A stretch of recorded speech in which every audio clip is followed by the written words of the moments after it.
There has always been a cost for those who refuse to comply.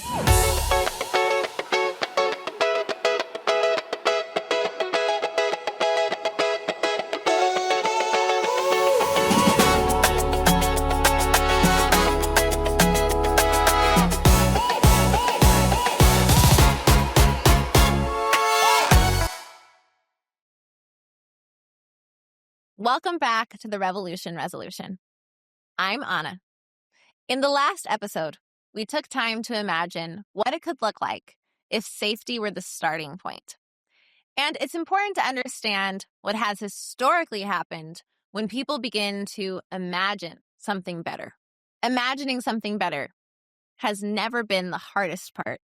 The harder part has always been what comes next.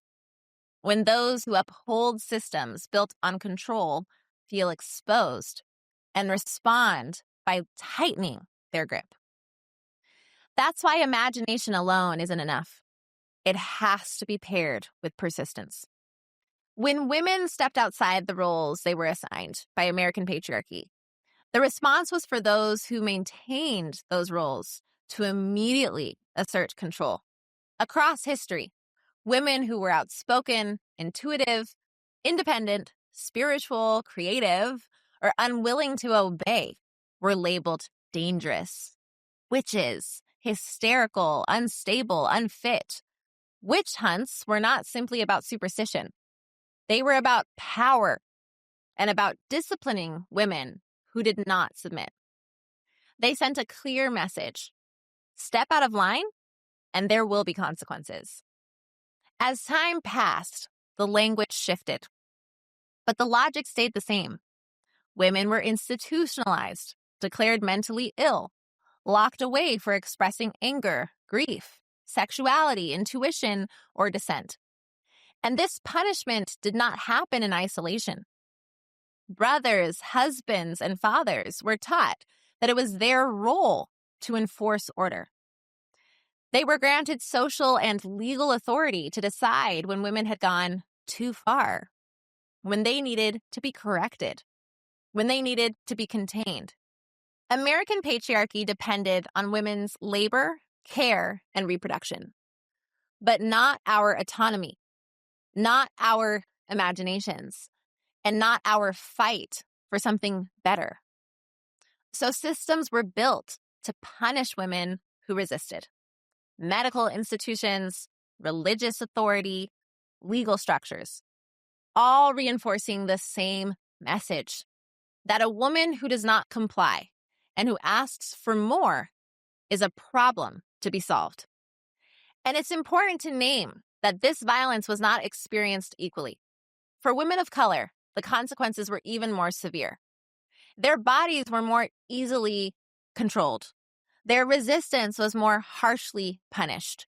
Their pain was more readily dismissed. Racism and patriarchy working together to justify greater surveillance, greater violence, and fewer paths to safety or recognition. And this logic did not stop with women alone. Anyone who did not conform to the narrow roles American patriarchy allowed, such as gender nonconforming people, queer people, disabled people, people of color, and men of all backgrounds who refused to dominate the women around them, has been subjected to similar strategies of punishment. The labels changed, the tactics evolved, but the goal remained the same: preserve the system by disciplining those who refuse to play their assigned roles, whether those roles were to dominate or to be dominated. Our reflection on this history is not meant to scare us into silence. It is meant to remind us that imagination has always been accompanied by resistance, and that persistence has always been required. Because alongside every attempt to punish, erase, or institutionalize women and others who refused to comply, there were people who kept pushing anyway. People who refused to accept the lie that they were crazy. People who refused to believe they were asking for too much. People who refused the roles they were assigned. People who worked, often at great personal cost, on behalf of all of us. We are here because they persisted. And our task is not to retreat from imagining what could be different, but to continue that lineage with clarity, courage, and care. Thank you so much for being here today. If this episode helped you recognize even one story that no longer serves you, please share it, subscribe, and bring someone you love into this journey. I'll be back soon with our next step toward liberation.